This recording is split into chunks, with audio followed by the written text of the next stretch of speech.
Welcome to this episode of Middle Ground.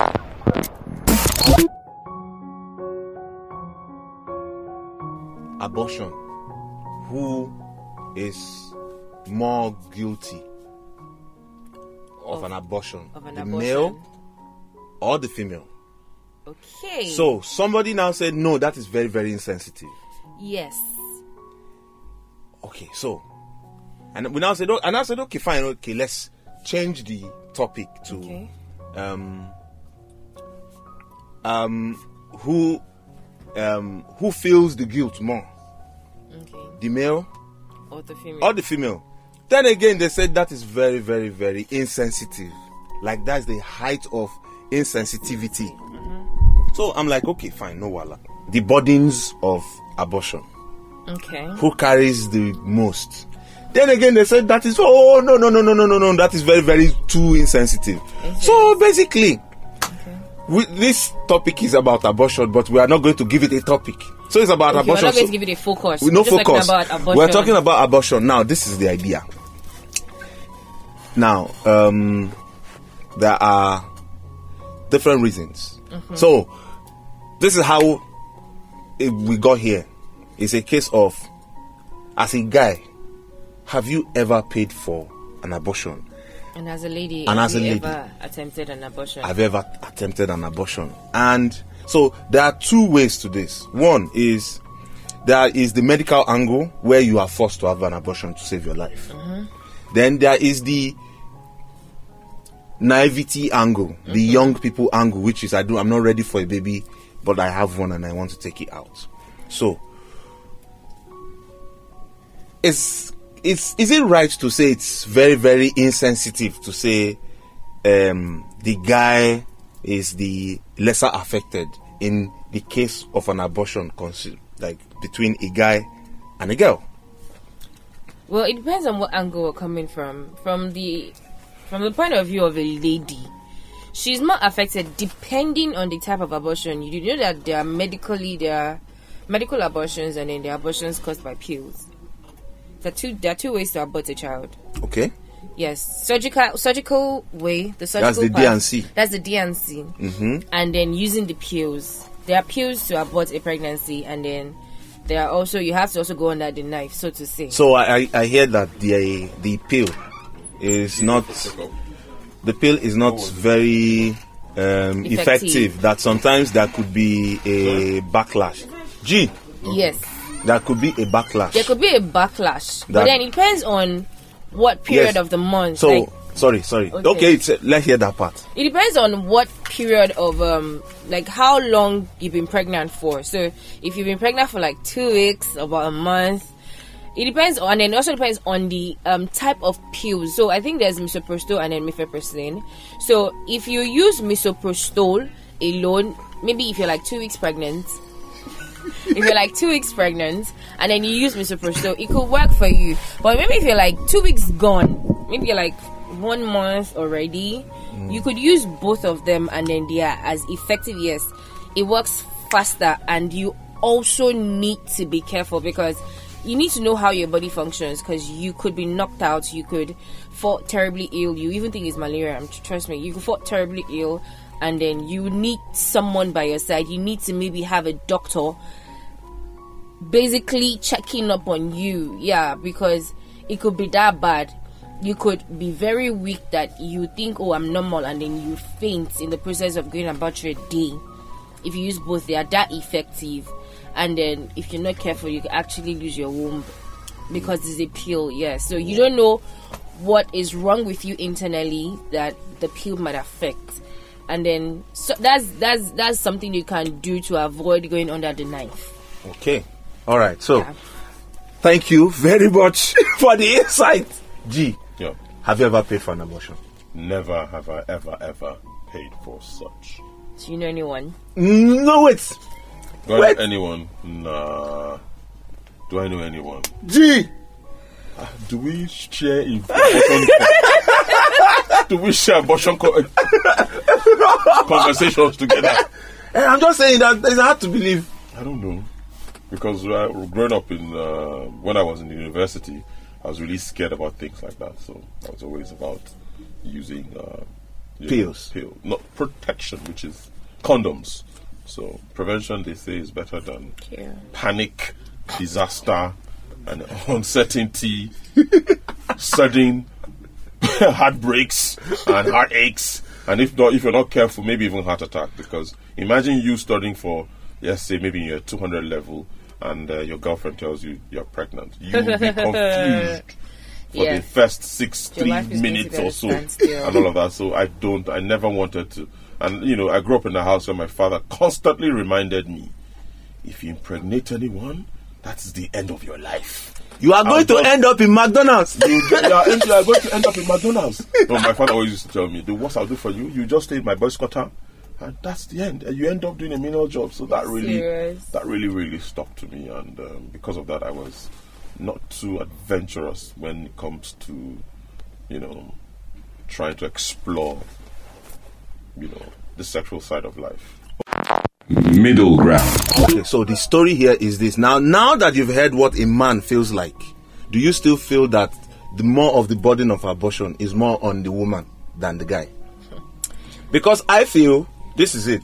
The woman feels the physical pain, the man feels the emotional. Nah, the woman also feels the emotional pain as well.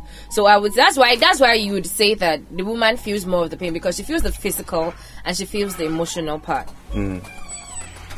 Why physical? Physical is because she has to bear the burden of in fact, physical, mentally and emotionally. Physical, why it might begin to show. Her body might start to change, and then she begins to show that she's pregnant. Signs of maybe her nose gets bigger, her cheeks, she looks bigger than normal, and then her body, her boobs get bigger as well, and that's the physical aspect. And then emotionally, she's basically traumatized by, oh God, if I get I'm pregnant now, and then my family members see me that I'm pregnant, they are probably going to toss me out. My education is going to put on standstill. My friends might not want to relate with me anymore. Then mentally, she might be messed up upstairs because she's trying to juggle between school, maybe work, maybe herself, what's it called, a boyfriend, so to say. And then in a situation whereby the boyfriend is not, or the partner now is not available, it also has a mental effect and an emotional effect on her. So I would say, well, personally, I'll speak for myself. I was really scared about things like that, so I was really careful, really careful. I wasn't adventurous like most young boys were. What's the closest to pregnancy that you've ever gotten to? I've ever gotten a scare, even if not a pregnancy itself, like a scare. No lady has come to you to say, yo, the rubber got ripped at some point, and I said, I was really scared about it, and I was very careful. What was the closest? I don't think I ever had. Long after I finished university, bachelor, then hoping to get married, and we were actually hoping that it would be a positive test. Okay, so it was about the pregnancy issue here. Okay, so it was just smooth sail for you. No scare, nothing. I was, like I said, my father, somehow, I don't know how he did it. He just put it in there. He instilled it in my head, never ever to mess around, because he said that would definitely mess up my life. And I was a very logical human being growing up as a kid, over my young adult years. I just didn't want anything to mess up my life, mess up my thinking, mess up my education, mess up my plans. So I was very, very, very careful when it was. I always had condoms around in my school, in my house. Then when I was, and it was not as if there were girls around. For real, you go to school with condoms. I'm a young man. See, I've had friends that in their wallets they have condoms. Yes, they literally have condoms in their wallets. To make things even interesting and even worse is, I went to a university of technology. So not too many women or girls came to that school. So if you had a girlfriend, it was like, you found the golden egg somewhere. So for us, I think it was a unique thing. I was really careful, and I just didn't want. I have a sister and never wanted to see myself imagine her going through something like that, changing or dropping out of school or having. I actually noticed, and there were people like that in my school. Okay, so who got pregnant when they were in school. So I think this is now where the logic, the seeming logic in abortion, this is where it comes in. So let's assume that it's a mistake. Like I told you. Oh, no, I'm just saying. Assumably now. Hey, assume. Well, first and foremost, I would go skin to skin with anybody who I am really, really into. Like I said, it was really ingrained in my head. So if I would have to do something like that, it would have to be somebody that if I knocked her up, we will obviously Keep be it. looking towards the idea of getting married and seeing how we can raise that child. That was how I was, I wasn't too adventurous. Okay, so let me tell you a bit about me. I have paid for abortion once. You have killed before! You murderer! You slaughtered. You murderer! Okay, so I have paid for abortion once, and I will never try it Scary. again. It was scary because the lady almost lost her life. You see, these are the things that my father used to tell me. If you do abortion, she will just die. Hey, but she didn't die. Hey! But she didn't die. Now, the thing is this. These days, what would you say about parents that take their kids to the hospital to abort the kid? One, so that the kid can either continue school the education. or to Breed them start up, a career. shame. So what would you say? Is it a right move or is it a wrong move? It is a right. Now you need and to a look at wrong that. You move. need to look at that from the religious and the moral point of view. Exactly. It is a right. Morally, it is wrong. Morally and religiously, it is wrong. Morally, why I say it's wrong morally is because if you have your moral standards, why would you get yourself knocked up? I'm trying to excuse those that get raped now. Okay. Yes. Morally, why would you get yourself knocked up and then you have to go through the whole process of getting an abortion? Now, being a rape victim and then getting pregnant out of that there's really no excuse, but then it's understandable if you now have to take out the baby because you are still very young. You don't know how to be responsible for a child, talk more yourself, or you still have a super bright future ahead of you. Everything is already lined up for you, and you in your books you don't have time for a child. It's still understandable. Take that child out, or if you know that okay, you can give birth to that child, nurture that child, and then give the child to maybe your family member to take care of the child. And when you're done with your pattern of life or your plan for your life, you can come back and take full responsibility for that child. It makes a lot of sense. But taking your child as a mother to the hospital to take out a child, a newborn or an unborn baby, just because the society might say something bad about you, it's wrong. But then if you're taking the child to the hospital to take out an unborn baby because you're thinking of that child's well-being, then I would say it is right. Especially if the child is underage. Yes. Okay, so there's a Yoruba proverb which says that goes Ori bibe kolo ogun ori fifo, which means beheading is not the medicine for headache. So it's like this: you kill a child to save a child. That's a bit contradictory. Exactly. But you see, so well, you know something, right? It's almost like a 50-50 two-way street here, because number one, what if the child, the father of the baby, is an irresponsible person who youthful exuberance led him to probably wanted to explore what sex was all about, knocked their daughter up, and in that process they are like confused. Should they keep the child or no? And they decided that they wanted to go abort the child, and now they abort the child. The child learns its lesson and tries to forge ahead. Okay, so are we now going to say we know it is morally it is wrong? You have just committed. It's still debated till today. People are saying it's a fetus, a living thing, a cognitive being, and yada yada yada, and all of that. But what about the host? What about the mental trauma that person will go through, not being not being ready for a child? You're not matured mentally to keep a baby. You have a lot ahead of you financially. You cannot cater for a child and all of that. What about that being who would go through all of this trauma and troubles and drastically change the course of her life by having the child? Okay, so here comes the middle ground question that I always ask, and I'm going to be asking G this one. G, would you settle down with a woman that have ever aborted a child once or twice? Now, it's a very tough one for me. Like I say, I always go back to my, my upbringing and the way I was, raised. Now, if medically after that series of abortion or single abortion, if that lady can conceive, and people make mistakes. Some people somehow they turn out the better when they go through something or they learn from their mistakes. They say some people bend by learning, they bend where other people shatter. If that lady in question has probably bent from the mistake they've made and learned better, why not? I could make a mistake, and if I'm a better person from that mistake or because of that mistake, why not give me a chance? All right, thank you, G. Middle ground. So, madam, you, what's up? Let's look at it this way. So, let's turn the tables here. Okay. It's now the function of men to hold babies and have abortion. Would you settle down for a man that has ever had an abortion or series of abortions? A man that has a woman that has had... No, so in this case now...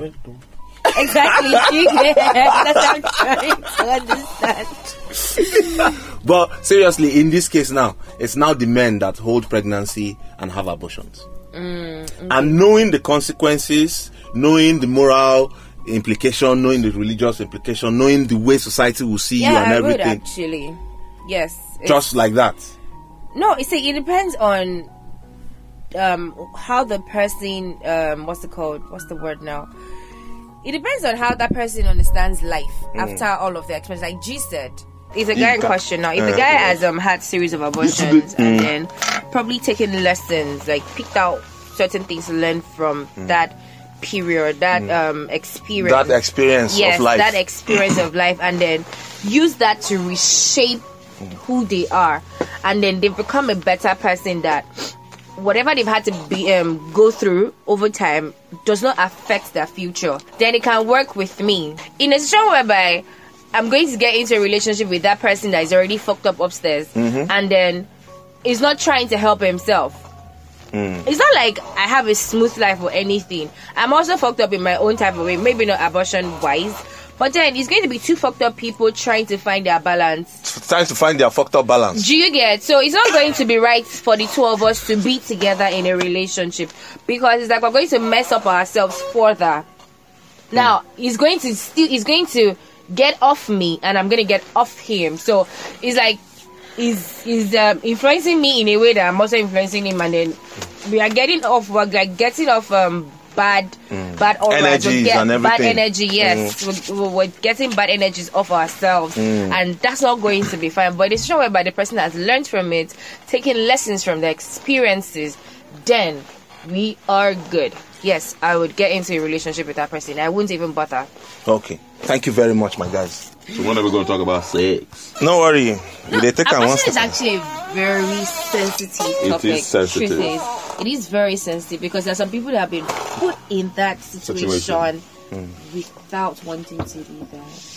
And then there are some people that literally didn't have any choice than to surgically abort that baby. Some maybe used pills and it didn't work for them, and then the next step was to go under the knife. We're saying a lot of people find themselves in all these awkward situations. Yes, and then some people, their partners are not even available for them. Some people even get to pay for it by themselves. Okay, so I'll tell you a personal story. A family member of mine has a kid, but she's not married. The kid is 8 years old now. And the kid does not know her father. And she's a great kid, fantastic kid. So, now, at the time, it would have been a very good idea if my family members had said, go and take out this kid. But again, looking at it 8 years into time, I was one of the people that said, look, you know what? You can't keep this kid because you need to go to school, because it actually affected her school. But hey, she's doing well. She's alive. The kid is alive. And 8 years into time, it was a very, very brave and wise decision to keep the kid. Now, hence this final part of everything before you leave. Ultimately, for people that have the excuse of the partner is not responsible, the partner is not available, I don't have help, how will I do this, how would I do that? What is the best solution? So I'm going to give you two options. Okay. Option number one is, get your hustle on and take care of the kid and take care of yourself. Abstain from sex. Sorry? Or abstain from sex. But you don't already get belle now. Oh, okay. Well, you're already pregnant. But yes. Okay. So, now when you don't get belle, what do you do next? Is abortion the final?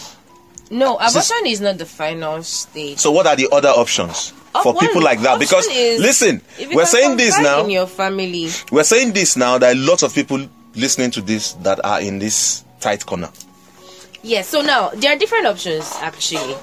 Now the first thing is this: if you have a family, if you have a family that is, and we have Brown in the house. Brown, what's your opinion about abortion? Brown, have you ever had an abortion? Brown, have you ever paid for an abortion? Several times. Yes, so continue.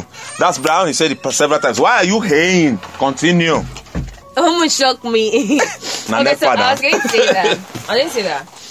There are options actually. The first fear for someone who is pregnant and is in school is I was just joking though. I beg go. Your voice not even there. But I was just joking. The very first fear is this. What will my family members say? Yeah. What will people say? Family members first though. Then society. I'm telling you. So family members, they be like, what will people say? My dad's friends, can he come? Everybody basically.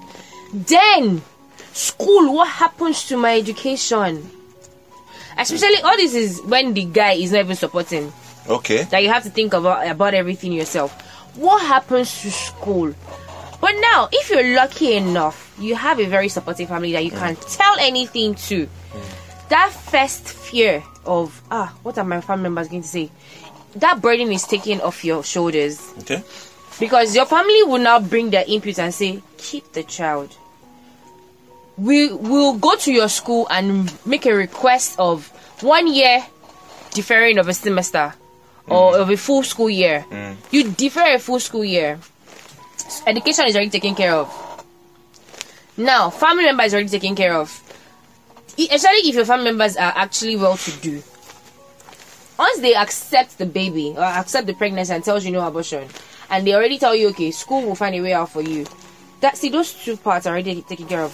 In a very good situation by their parents are well-to-do, is either they fly you abroad or they keep you at home and be responsible for you and the child within. So the moment you give birth to that child, they take that child from you and you go back to school. And you think it's as easy as you just said it? Because if the kid, so this is my theory. If the kid, that's the pregnant girl, does not learn her lesson, don't you think she would go back and have that same mistake? Now that's if she does not learn a lesson. Now let me tell you something. Some lessons have to be learned the hard way. When you push a baby out of a vagina, I've never given birth to a child, but then from stories given to my sisters, my mom, friends, and everybody, it is not easy. There are some people that actually want to kill a child, like maybe abort a child, and then because they've tried, the child goes gets stranded, no one die. They have no choice. I've heard of stories like that. They have no choice than to actually keep that baby, and it's the day they go into labor, they fall in love with that child. So the fact that you're falling in love with your unborn baby ready to be burned is lesson enough, because you don't want to go through that alone again. So you would want to keep yourself till you get married legally and you have someone to support you. Okay, so thank you. I'm now going to bring in one person. Okay, so have you ever had an abortion? I know people who have. That's not the answer to my question. No. Have you ever had an abortion? No. Okay, so what's your opinion about it? Your general opinion about it? It has a lot of side effects. Good or bad? bad, a lot of bad side effects. Yes. So what are the ones you know? Well, I don't know of any, but I know that even taking of postinone too has a lot to do with your fertility, and there's been a lot of cases of girls dying because of Postinone too. dying because of unplanned. Postinone is preventive. Preventive. This one you're already pregnant. You're already I know. pregnant. Postinone too did not work. I So know. you I looked up. mean, it prevents, yes, but there's also side effects. That's why they said the best prevention is you using a condom instead, Which or is not something. 100% preventive though. But it's at least better than taking pills all the time. All right. Thank you very much. Welcome to this episode of Middle Ground.